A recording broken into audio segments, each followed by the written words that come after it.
Hello everyone. In this video we are going to learn to use the combined gas law to solve for pressure, volume, and temperature.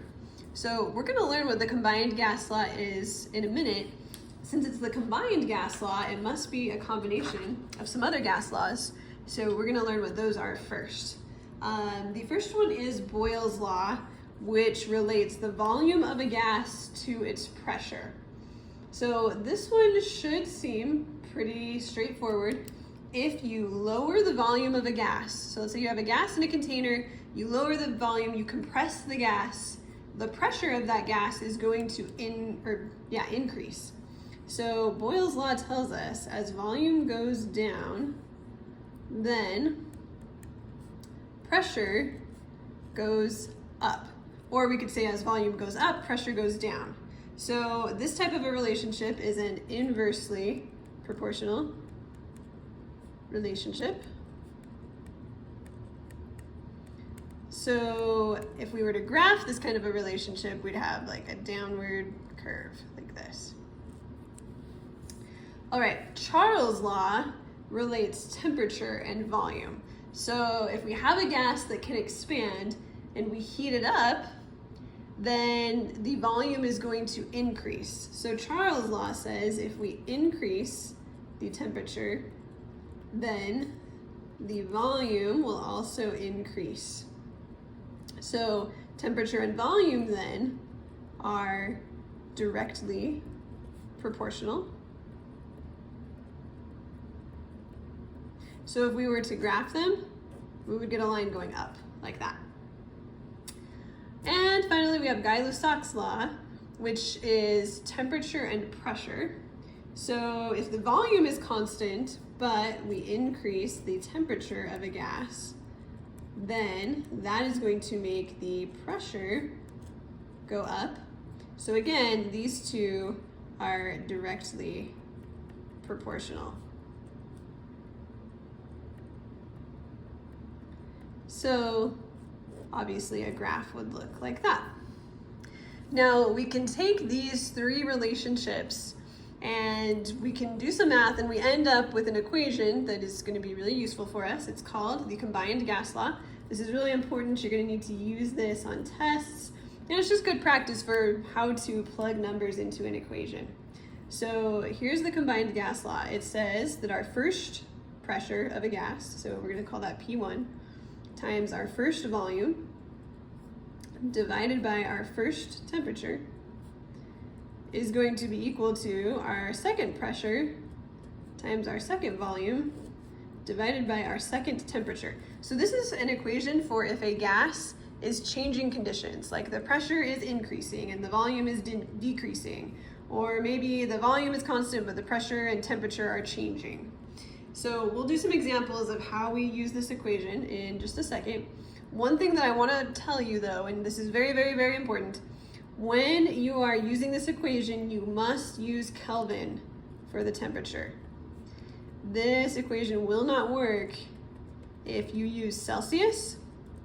It's got to be Kelvin.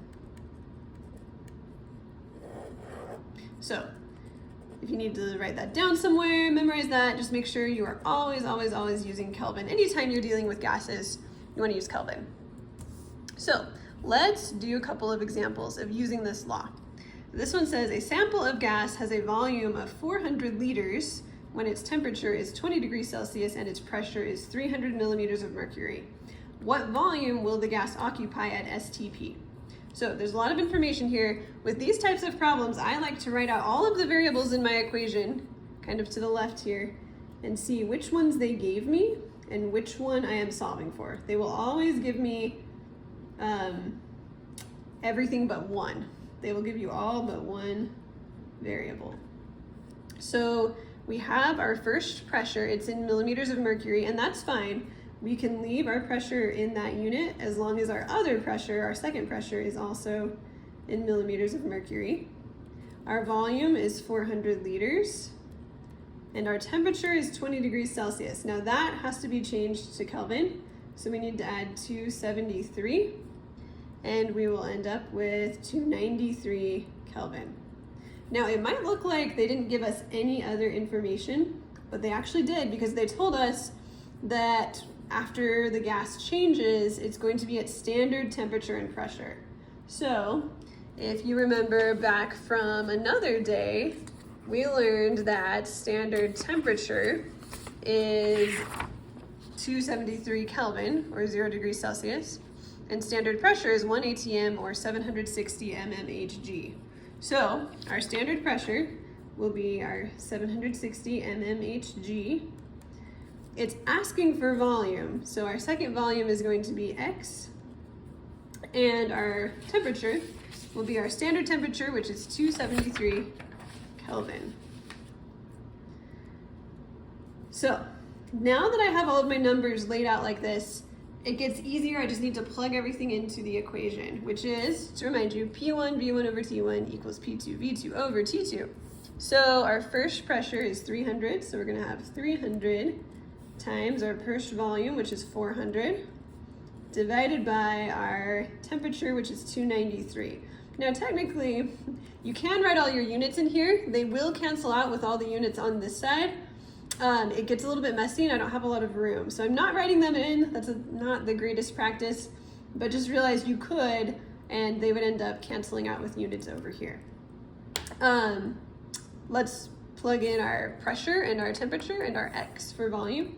So this is going to equal 760 times X over 273.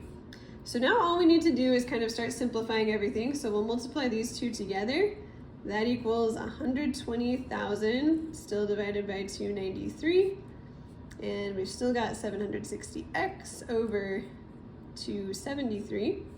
So let's go ahead and start by multiplying both sides by 293 to get rid of that. So 293 cancels out here.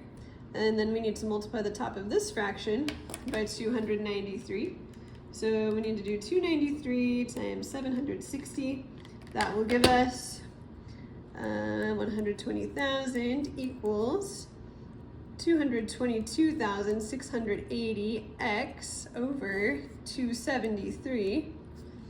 Then we need to multiply both sides by 273. So let's multiply this by 273. That will cross out. And we need to multiply this number by 273. And we will end up with 32,760,000 equals 222,680x. I know these are big numbers, but once we divide, things will get a little simpler.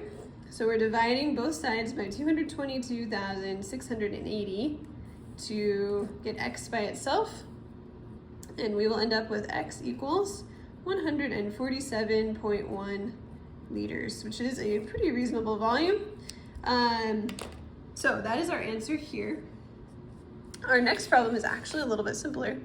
So this one says a sample of gas has a volume of 500 milliliters under a pressure of 500 mmHg. What will be the new volume of the gas if the pressure is reduced to 300 mmHg at constant temperature? So this is actually really important. If your problem is happening at a constant temperature or a constant pressure or a constant volume, you can leave that part of the equation out. So in this example, we can just leave our temperature out and the equation will be P1 V1 equals P2 V2. So that's really, really nice. I'm gonna make a note of that over here. If P or V or T is not mentioned, or it says it's constant, just assume that it is constant and leave it out.